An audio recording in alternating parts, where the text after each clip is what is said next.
Genshin Impact has a lot of characters, and like most other gacha games, they are split up based on their rarities. In this case, 4 and 5 stars. 5 stars are the limited or premium characters, while 4 stars are typically more common. Although you could definitely make an argument that since there are so many 4 stars currently available, it makes pulling for a specific one quite difficult. But that's a story for another time, because today I'm listing a few 4 stars that should have been 5 stars. So let's get into it. First up is Ningguang, the Tianquan of the Liyue Qixing. She is currently one of the most influential figures in not just Liyue but Teyvat as a whole. She possesses great power and wealth, but most importantly knowledge. As was seen during the Liyue Archon quest, she is someone whose presence cannot go unnoticed. Even with so much going on during the battle with Beidou, she still managed to steal the show. After that showing, I'd consider betting the Jade Chamber that if you ran a poll to ask people if she was a 4 or 5 star, they'd probably lean towards her being a 5 star. Moving on from one powerful Liyuean woman to another, we have Beidou. A fan favorite among many players, Beidou has cemented her position as one of the coolest characters to release in Genshin Impact. I'm sure we all can remember those videos of people soloing the Raiden Shogun boss. But besides slaying Archons as a weekly pastime, she has some of the most badass lore.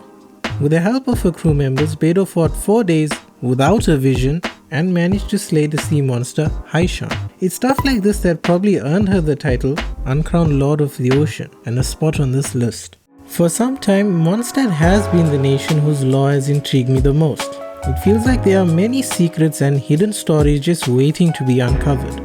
One character who embodies this is the cavalry captain of the Knights of Favonius, Kaeya. However, it's his surname Albric that reveals his past. He's a descendant of the Albric clan, making him Khanrian, and was originally sent to Mondstadt by his father as a spy. Genshin really seems to have a habit of giving 4 stars some of the most meaningful and narratively significant backgrounds, don't they? But let's let the wind lead us away from Mondstadt and to the land of dragons, Natlan. Ororon was a character who played a fairly important role during the Natlan Archon quest, especially when he was seemingly working alongside Capitano. Couple that with him being one of the heroes of Natlan, it meant that there was much anticipation of his release as a playable character. And in 5.2, he was officially announced as a 4-star unit. Sections of the playbase voiced their disappointment at this decision. But it certainly didn't help much that Kinich had been the only 5-star male to release since September 2024.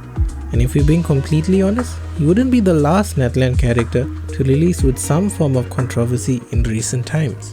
Iansan was a character on many players' radars when she was teased during the Teyvat Travail trailer 4 years ago. It certainly sparked a lot of hype at the time, and it seemed that she'd been nailed on as a 5-star. Then, fast forward to her eventual release as a 4-star, you can't help but feel that all that waiting led to something quite underwhelming. Even her story presence wasn't nearly as big as we'd hoped, and she played a subdued role in Natlan's narrative. Thankfully, she is a really good character and is capable of rivaling someone like Bennett for a spot on your team. Not to mention that she frees us from circle impact, meaning our buffs aren't tied to that infamous circle anymore. Personally speaking, I'm not super upset about her being a 4-star since the rarity of her character would be an odd thing to get fixated on. Although sometimes I do wish we could have 5-star variants of certain units who really deserve it. Either way, this list was made in good fun and I tried my best to present different types of arguments based on lore, hit strength and even community sentiment. If you felt like I did a decent job, drop a like or a comment telling me about some other characters who you think could have been 5 stars. And while you're there, maybe hit that subscribe button too. Thanks for watching and bye bye.